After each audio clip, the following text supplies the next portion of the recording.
ماذا تعملون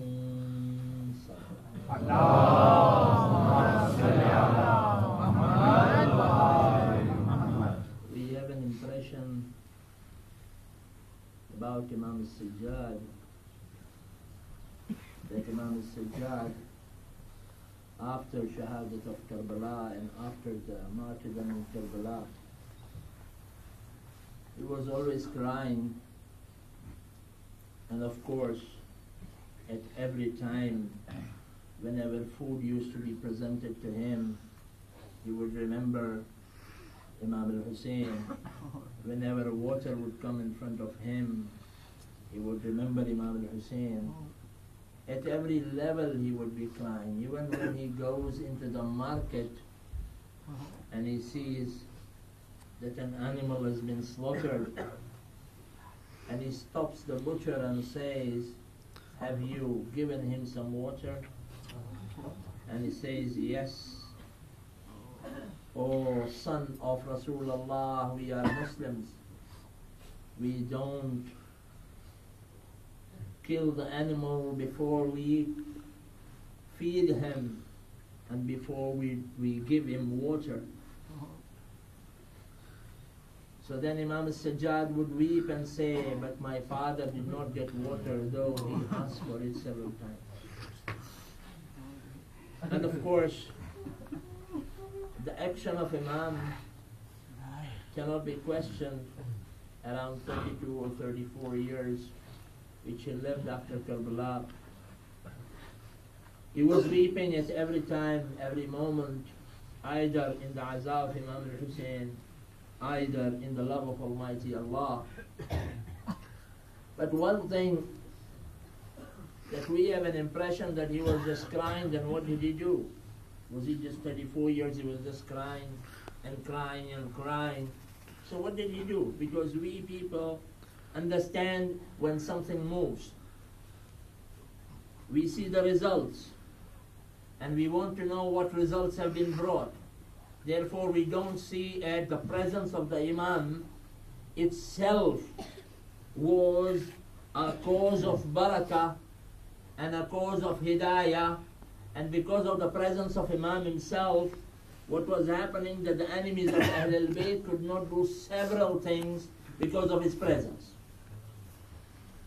You may have understood and you may know that sometimes you will be discussing, general public could be discussing something, or for example, they are watching a movie and Maulana comes in. Immediately, let's say, "Come on, Maulana has come, please, shut it down." So that sin which was going on, it stops down just by the coming of an alim. The wujud of Imam was such that several things were being covered up just because of the existence of the Imam. And of course the Imam was weeping at every level, every moment. And we cannot understand the level of his weeping and understanding and his level and why he was crying, the depth of which he was crying, because Ahlul Bayt alayhimus salatu wassalam's action cannot be questioned, because وَمَا تَشَاءُونَ إِلَّا أَن يَشَاءَ اللَّهُ. They don't do anything but whatever Almighty Allah wishes. Therefore Almighty Allah had ordained so, and the fourth Imam alayhi salatu wassalam was following so. Therefore it said, if at all someone says why Imam was weeping all this time, then he is actually questioning the vision of Almighty Allah. Allah had desired that the fourth Imam alayhi salatu wasalam should weep at every level. Now what was the effect?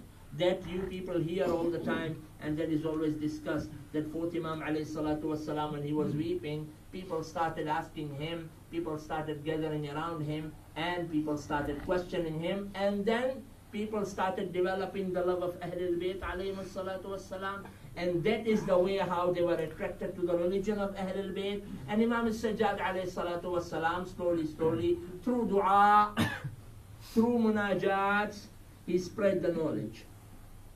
That is why we always hear, and that is a fact. But brothers, today I would like to take you on another dimension of Imam al-Sajjad alayhi salatu wassalam. If you recite Allah,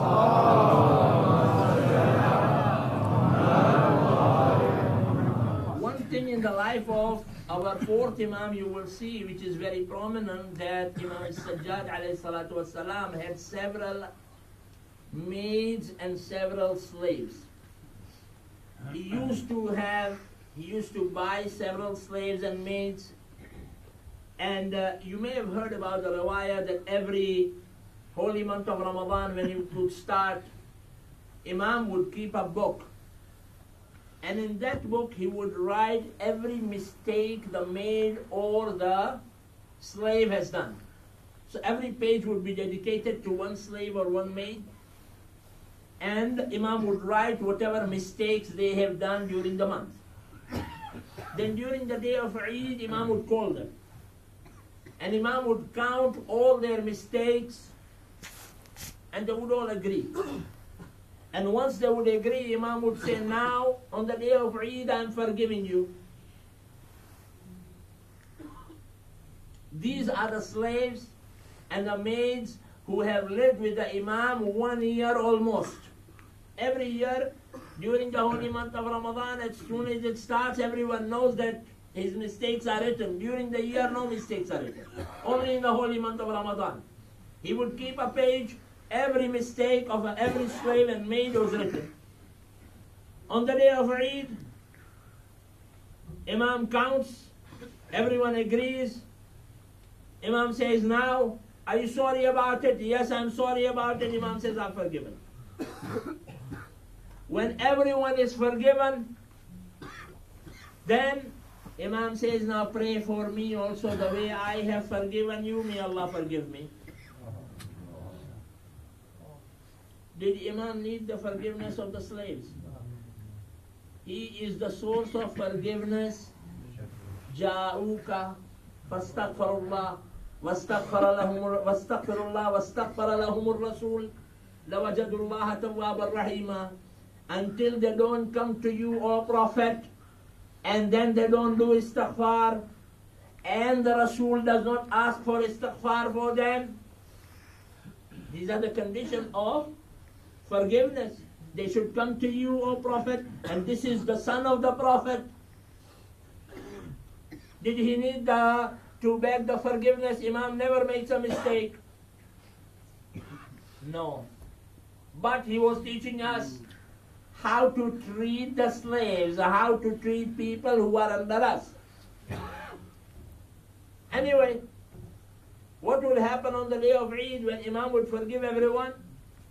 They would pray for the Imam, they would do the dua.